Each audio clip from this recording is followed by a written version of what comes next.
Garmin Venu 3S promises true all-day health coaching with 10-day battery, on-wrist calls, and stress-busting mindfulness. Either we've reached the smartwatch sweet spot or we're buying expensive confusion. On paper, it's got a bright AMOLED display, body battery that predicts your energy, guided meditation, over 30 sports apps, and Garmin coach training plans. Sounds criminally generous for a compact 41 watch. But here's the thing, marketing likes round numbers and real life likes nuance. Here's what caught my attention and where the story changes when you actually live with it. I wore the Venu 3S as my daily driver for 3 weeks, day and night, with runs, gym sessions, sleep tracking, and a ton of notifications. I've put the direct link to check current pricing in the description, but before you click anything, let me show you what I discovered after 3 weeks of testing. Garmin says Venu 3S is your daily health companion. Track sleep quality and how much sleep you still need. Watch your body battery charge and drain, get adaptive training with Garmin Coach, and even take calls from your wrist. The big promises: up to 10 days of battery life in smartwatch mode.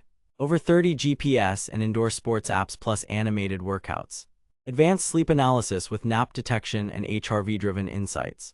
On-wrist calls and smart notifications on iPhone and Android. Sounds impressive, right? But here's where things get interesting. Reality check. They claim 10 days of battery life. What you actually get is 5 to 8 days with real-world use. Here's why. If you enable always-on display, continuous SpO2, frequent GPS workouts, and take a few calls, the math tanks quickly. With AOD on and 2 45-minute GPS runs plus a few calls, I averaged 5.5 days. With AOD off, SpO2 off, and light GPS, I hit 8 to 9. The 10-day number is achievable, but only with conservative settings. The plot twist: compared to Apple Watch, this is still great. Compared to Garmin's own Forerunner line, it's just decent. They claim a bright 1.4-inch AMOLED. What you actually get on the 3S is a 1.2-inch 390x390 AMOLED in a 41 case. Here's why that matters. Readability in sunlight is still strong, but if you expected the larger 1.4-inch face that's on the non-S Venu 3, you might be disappointed. This is a classic listing confusion, not a deal breaker, but worth knowing. They claim over 30 sports apps and accurate GPS. Reality: the library is excellent, including wheelchair mode that tracks pushes and has tailored workouts. GPS accuracy is solid but not elite. Venu 3S lacks dual-frequency/multiband GNSS that you see on Forerunner 265 or Fenix models. In city canyons, my route drifted a few meters compared to a dual-band watch. For 95% of people, it's fine. For data geeks, you'll notice corners cut. They claim advanced sleep analysis and body battery. What you actually get is one of the better consumer-grade recovery snapshots. Body battery fuses heart rate variability, stress, sleep, and activity to estimate your energy. It's useful for trends, not gospel. After a late-night workout and 6 hours of broken sleep, it pegged me at 28,100 in the morning, matched how I felt. But if you had caffeine, long meetings, or high mental stress, the score can look pessimistic even if you feel okay. Sleep coach recommending sleep amounts did improve my routine, and nap detection works reliably. Reality check. Skin temperature and ECG are not part of the Venu 3S feature set. If you want those, look elsewhere. They claim on-wrist calls. Reality: the mic and speaker are surprisingly clear for quick calls when your phone is near. iPhone users can answer and talk, but you cannot reply to iMessage with full functionality like on Apple Watch. Android gets canned replies and better integration. Notifications are consistent, though stacked alerts can lag if you're blasting through emails. They claim guided meditation and breathing to reduce stress. You do get step-by-step sessions with animations and HR tracking.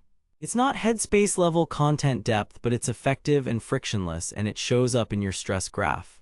Here's where it gets interesting. Regular use actually nudged my average stress down over a week, and body battery reflected that. Here's what nobody tells you. Review patterns show most complaints aren't about sensors, they're about expectations. I combed through multiple investigation sites and user reviews. The recurring gripes were display size confusion, battery life dropping with AOD and SpO2 on, and GPS not matching dual-band watches in dense areas. The 4.5-star Amazon rating tracks with my experience. It's very good, not perfect. Detailed breakdown. Battery life with default settings always on off. I averaged 7.8 days. AOD on dropped me to 5.6. 1 hour of GPS uses roughly 5-6% battery without music and 8-10% with offline Spotify. That aligns with a real-world GPS life around 15-18 hours without music. Build and display. 41 case, stainless steel bezel, light and comfortable for sleep. The 1.2-inch AMOLED is crisp with deep blacks and top-notch watch faces. Gorilla Glass holds up, just expect micro scuffs if you're hard on it. The watch is swim-friendly with 5 ATM rating. Health tracking. 24/7 HR is stable. Cadence lock during steady runs is accurate. High-intensity intervals can spike momentarily versus a chest strap, typical for wrist PPG. SpO2 spot checks are fine.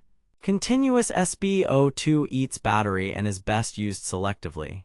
HRV trends are useful, just don't compare absolute HRV numbers to medical devices. Fitness features. Over 30 sports apps including strength, HIIT, Pilates, yoga, pool swim, and wheelchair pushes. Animated workouts are great for beginners. Garmin coach plans adapt based on your sessions.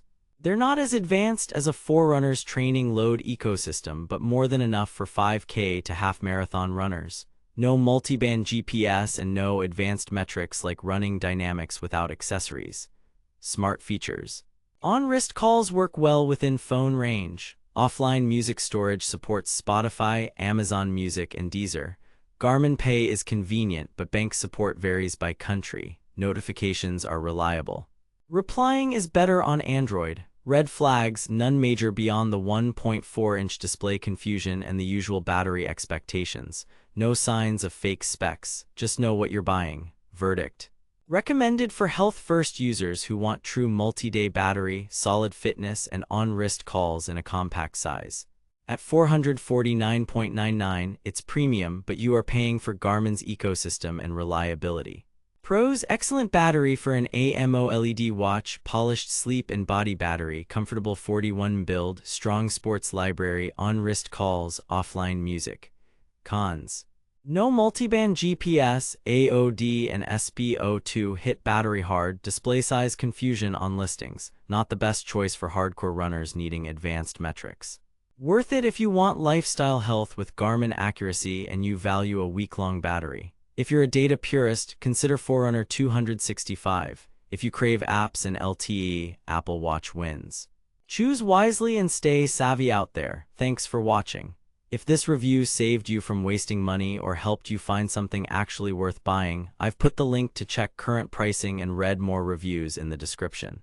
And hey, if you do decide to buy through my link, it helps fund these investigations without costing you extra. Drop your questions below, tell me what you want tested next, and keep an eye out for my Venu 3 vs Forerunner 265 head-to-head coming up. Until then, train smart, buy smart, and I'll see you in the next one.